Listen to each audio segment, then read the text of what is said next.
6. 6? So we're about the same. All right, that's not bad, right? How about a committee? Does anybody have a shade tree committee?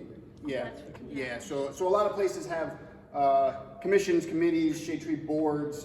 Cheryl kind of went into the details about the regulations and stuff around commissions, so I won't go into that detail. But what are urban forests? So when I think of an urban forest, or at least maybe in school or when I was a kid, that kind of looks like an urban forest, right? That's kind of like the Northeast Corridor, not far from, New York City is kind of where I'm standing. That's what people think of as an urban forest, right? What about that? Is that an urban forest? No. No? I see a no, I see a yes, I see a lot of people wishing I would move to the next slide. What about that? Is that an urban forest? Yeah, all right. And what about that? Is that an urban forest? No. All right, this is the last one. I think this is the last one. Is that an urban forest? Could be. No, I got another no. You see some trees. You see a couple trees. You see something green. There's a couple trees in here, right? So I would argue that all of these are urban forests. Because that's where people live, right? So even if we go back to, oh geez, I went too far. So even if we go back to this is Washington Township in Burlington County. Do people live there? Yep. Yeah, people live there, right? So we're interacting with those forests. I think some of these other ones are maybe a little bit easier to understand, but I would argue that all of those examples, in some aspect, are an urban forest. Obviously, New York City is a different parameter than Washington Township, Burlington County. So the Shade Tree and Community Forestry Assistance Act, this is the act by the New Jersey legislature that created our program. It established and expanded the role of, the program already existed, but it sort of defined what we were supposed to do. It provides necessary basis for local governments to reduce or eliminate liability, which is one of what I consider kind of the two big carrots for our program.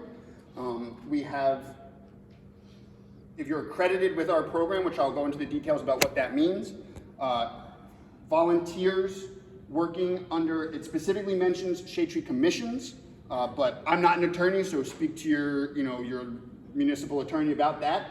Liability protection against any issues that might come if you're a volunteer working in that local program. It established the New Jersey Community Forestry Council, which is a group of 20 people that advises our program, the state forester, and our DEP commissioner on everything urban and community forestry related in New Jersey. Emily in the back there is with the New Jersey Shade Tree Federation. The Federation has a permanent seat on our council. So as one of our very close partners, the Shade Tree Federation is very important to us to sort of make sure that we're going in the right direction. And it created the Treasure Our Trees license plate. Does anybody here have the Treasure Our Trees license plate? Nice. All right, that's, I guess it's good. At least somebody does. I don't. I should. I've been doing this job for about 8 years, and I keep saying I'm going to get it, and I haven't, but I will. All right, so as Amy mentioned, for Sustainable Jersey, there's 4 different actions, at least that I reviewed, so that I'm more familiar with, that are in our program that you can get points for. Community forestry management plans and accreditation with our program, having a risk tree inventory or hazard tree inventory, planting trees or tree planting program, and a tree maintenance program. So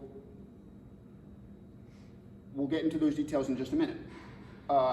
New Jersey Urban Community Forest, so 240, does anybody know how many towns, communities there are in New Jersey? 565. So, and 21 counties. So 243 communities have an active plan with our program, and per that, approximately 85% of the population lives under a managed or developing canopy. That basically means that somehow, some way, they're involved in our program. And 416 of the 565 have a local tree advocacy or advisory group. So it seems like the remaining number in that is all here in this room today. So program accreditation. So this is one of the things that you can get points for Sustainable Jersey. I forget how many points, but it's a pretty big chunk. And so this is a map from 2022. I haven't updated it yet, unfortunately, for 2023. But you can see that there's a pretty fair amount down in this neck of the woods.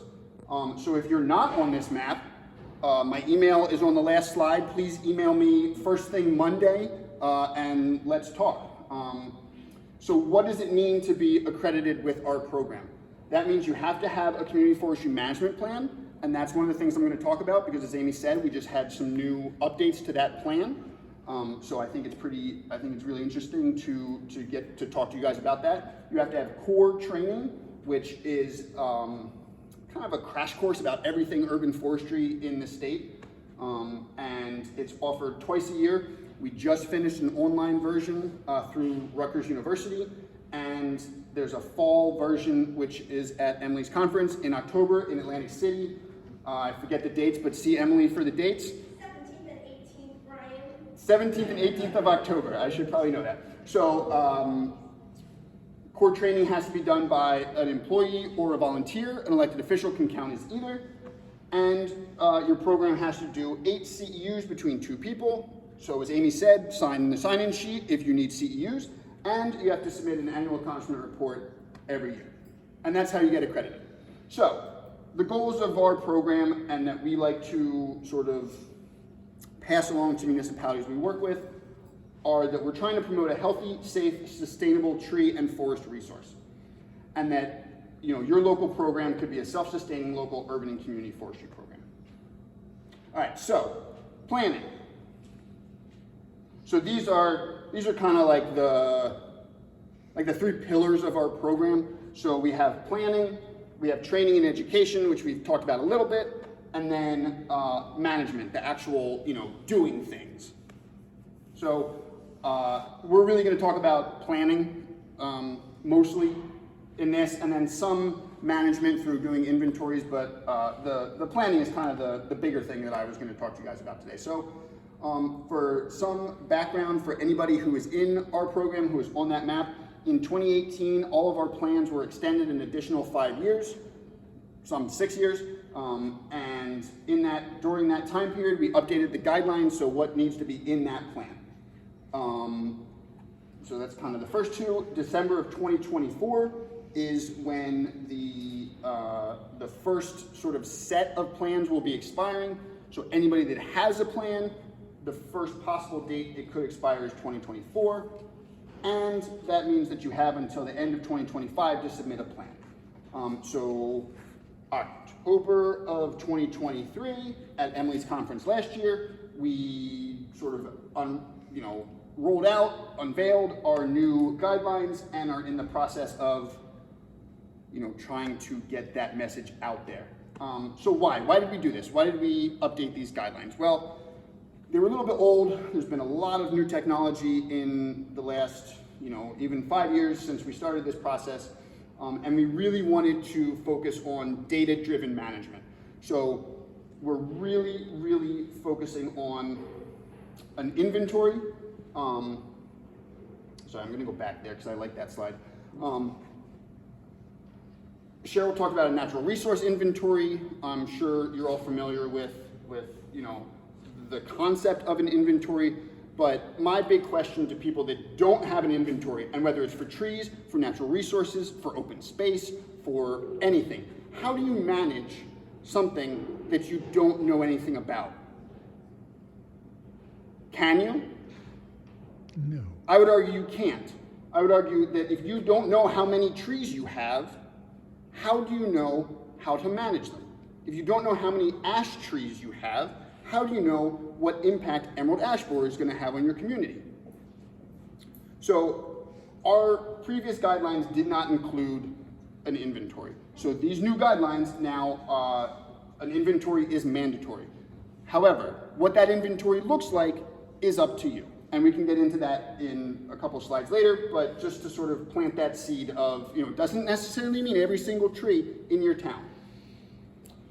So these are the guideline sections. You know, I could probably go into a lot more depth about each of the sections, but if you're interested, it's on our website. It's a, I don't know, 30-page document. If you're having trouble sleeping at night, look through it. But so this is kind of the different sections of you know, we're looking for a community overview. We're not looking for George Washington slept here and, you know, that kind of thing. We're looking for an overview of the resource that we're talking about. And then, sorry, before I move on from that, the urban forest structure, composition, and trends. So this is kind of the big update to this section, is that this is where that inventory comes into play. Inventories, well, risk tree, hazard tree inventories are also a sustainable Jersey action, so you can get, I think that one's maybe 10 points. So a lot of these things that sort of build on each other are all, you know, also sort of cross, you know, have cross, I was gonna say cross-contamination, that's a horrible word to use. You know, that cross-pollination, so that, you know, you're doing things that we're saying are important, and you're also sort of getting those points from Sustainable Jersey as well. So program capacity, how you're working with other groups, community engagement, how you're sort of getting input for this plan, et cetera, et cetera. And then the plan implementation and activity schedule. This was another kind of big important update that we made. As Cheryl said, sort of those goals. We were getting a lot of plans that had goals that weren't actionable. You know, we want to make it, you know, make Bryantown a better place. That's great. That's a great goal. But what does that mean? Does that mean you're going to plant 100 trees every year? Does that mean you're going to implement a tree pruning cycle, you know, every 3 years throughout town? Does that mean you're going to get education for you know, how to do an inventory or what to do with your inventory, or, you know, whatever the case is. So what changed from the original to this? Major changes are that inventory is now required. A lot of data, so data-driven management, but you know, I don't think that's a scary thing. I think that's a good thing. If you go see your doctor, I hope your doctor, you know, gets a blood test or gets scans or gets, you know, an x-ray. He doesn't just say, oh yeah, you know, your femur's broken and he's looking at your foot, or whatever the case is. Updates to mapping. As I said, there's some really, really great free mapping tools out there that, you know, they weren't available 5-10 years ago. And so, you know, you don't necessarily need an ArcGIS license to do a lot of this stuff. You can get really, really good mapping from Rowan University, from Rutgers University, you know, tree-related stuff. There's national NGOs that have free maps and free, you know, canopy cover and all that kind of stuff. And goals and objectives, just kind of a new way of thinking around those things. So these are the data points that we are now requiring in an inventory. We worked with that. I mentioned in one of the early slides that we have a council. We worked with our council, those experts in these areas, to guide us on what should be collected, what they thought, you know, the Rutgers professor of urban forestry, what his opinion was about what needs to be collected in an inventory to be useful. And so this is kind of where we landed. We had other ideas, we took some things out, added some things in, etc. But these are the 6 points that we think are good. It's not just a minimum. You know, a minimum might just be a species and a location, or just a species. But we think that this is at least something that you can use, something that is meaningful, that if you're collecting data, these are the points that we think you should collect, that you can actually make management decisions based off of this data.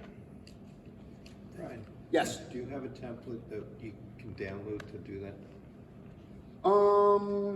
No, we don't. But we probably could. Yeah, we could probably put something together that, you know, would be a template that you could use. So it's kind of,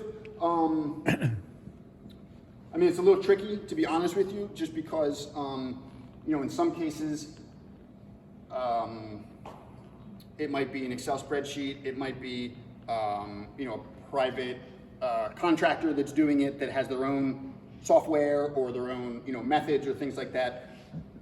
But I mean, you could just put this in an Excel spreadsheet and, run it down and over and that kind of thing. Yeah, I mean, we could certainly come up with something and if you want to give me a call and we can chat and talk about it, that's no problem at all. Yeah. Can you tell me what DBH is, please? Absolutely, DBH, diameter at breast height. So breast height is 4.5 feet off of the ground, and the diameter would be the cross section of the tree. So typically you take the measurement as a circumference of the tree, and foresters use these special tapes that basically on that tape, it converts a circumference to a diameter. So, if you think of, I don't even know, was that high school, I guess, that we learned areas and circles and that kind of thing? So you can get area based off of a diameter. So that's what that is, diameter at breast height. Yeah, absolutely. So this is kind of what I mentioned before, that this inventory, we're not telling you how much to do, where to do it, that kind of thing. Because we understand that every municipality, there's 565 municipalities, and every one is a little bit different, right? So in some places, you might be able to do a complete inventory. In Riverton, New Jersey, they only have 5,000 trees. So they can do a complete inventory. The guy that's in charge of that's the head of the Shade Tree Commission there, I think he literally knows where every single tree in town is. But if you go to, Camden, there's got to be more than 100,000 trees in Camden, right? So it's not realistic, maybe, that Camden is going to have a complete inventory. But they could do a partial inventory, or they could do a sample-based inventory, where basically what you're doing is you're taking for a sample-based inventory, you're taking a representative sample. So, based on how many miles you have of roads, based on how many, parks, all that kind of thing. People much smarter than me have figured out that a percentage of that is representative. Obviously there's error involved and all that kind of stuff, but it's representative of the whole, right? So if we take, this room and we sample our ages or our names or our sexes or whatever, we can get an inference of the total population, right? A partial might be, in this 5-year management plan, we're really going to focus on the trees that pose a risk in town. So we know that risk is associated with trees falling on things. This is really a rough ballpark of what this actually is, but tree risk is associated with trees falling on people, things that it could damage. So if we're concerned about that, maybe we're going to focus on the more populated area, the downtown area where there's a lot of old trees. So we're going to focus on that area and the higher populated areas of town. So it's not going to give us maybe the same statistical assurances that a pure sample would, but we know that it's where we're going to focus our efforts in the next 5 years of the management plan, so it maybe makes more sense to us to do that.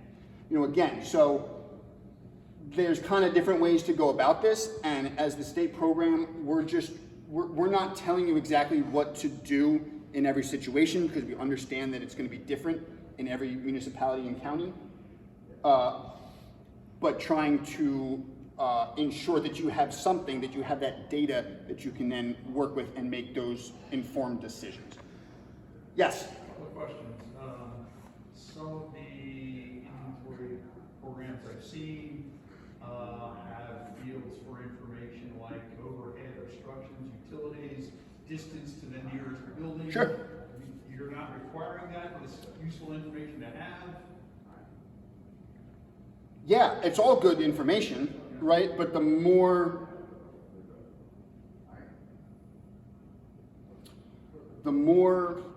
categories, the more time you spend at every tree, the more time it takes to do that, to collect that information, the more potential money it takes to hire somebody to do that. And so all of those things you could do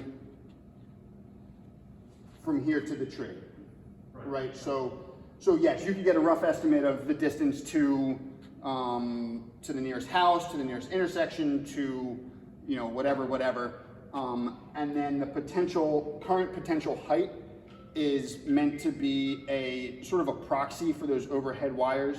The thinking here is that if you have current height, and these are categories, so it's not like a, you know, 1/10 of an inch or whatever, it's a category of small, medium, large. So if you have a current small tree, but the potential is for a large tree, and it's under, you know where it is because of the location, and you know based off of other information there's wires there, then you know that that tree is gonna have a conflict with the wires. If it's a small tree, the potential is small, you know where the location is, you know from other data that there's, you know, maybe in the notes you write wires, and you move to the next tree. One follow-up. Yeah. Can the inventory, for the purposes of this, can it be done by anyone? You need a professional, you need an arborist? For our grants, so we give grants to do inventories to towns.